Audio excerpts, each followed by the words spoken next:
Hello and welcome to this quick guide on how to get a simple crafting mechanic going in Crayta. To start with, we looked at the embiggening script that we looked at in the last tutorial, which essentially takes one item or one template from your player's inventory, it removes that item, and then it spawns a different template in the game world. We used it to make an embiggening machine, which essentially took a small gear and out of the player's inventory and spawned a medium-sized gear in the game world. For the crafting table script, we're going to look at a way to take multiple items out of the player's inventory and spawn one item in the game world.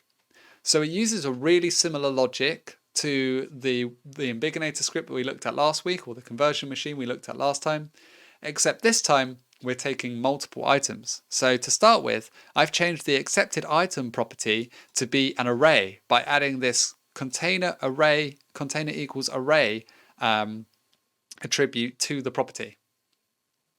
The next thing we needed to do was to go to the inventory script and write a new function.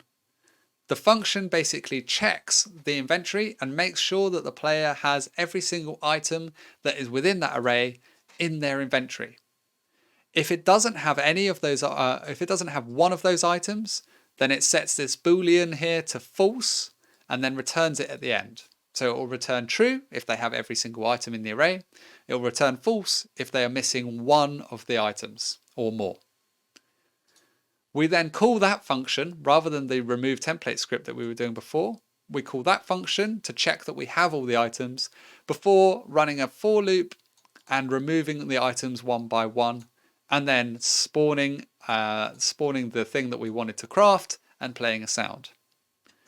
So in the scenario in my game world, I have an embiggening machine, but unfortunately the embiggening machine won't work until the player has collected machine parts, which are over here.